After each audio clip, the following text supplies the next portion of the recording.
From the draft stage to the practice field, the Baltimore Ravens' 2025 rookie draft class hit the Under Armour Performance Center early Sunday morning to get right to work. In fact, me and Xavier were there this morning. We were able to talk with rookie offensive lineman Carson Vincent. In fact, him and Xavier kind of connected from where they were from. Xavier, why don't you tell me a little more about that? Yeah, so for those of you who paid attention to the draft, Carson is a recent graduate of Alabama A&M, which is in Huntsville, Alabama, which is where I'm from. So when you got guys who make the NFL from my hometown, man, that is just a huge thing. So I was able to talk with him in a one-on-one interview, and we kind of got a chance to connect about that, as you mentioned and alluded to, man. But he's just somebody who he's ready to work, man. He's excited to be here.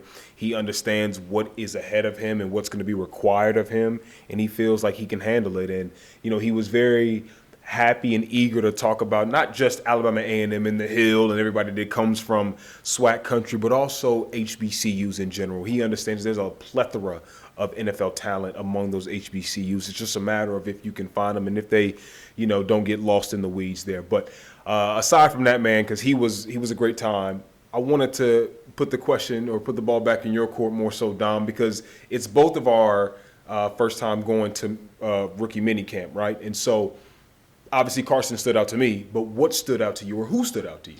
I think for me, it had to be Anias Peebles, rookie defensive tackle. When he took the podium post-practice, he was speaking on what it meant for him to not just put on a Ravens uniform, but what it just meant to have his name on a uniform in general. Yeah. I mean, he said when he saw his name on the back of the jersey, he was filled with tears. Yeah.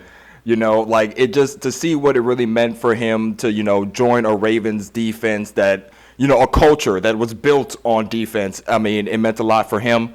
And, you know, he just spoke on the fact that he really wants to make an impact, especially on a Ravens defensive line that needs D-tackle help.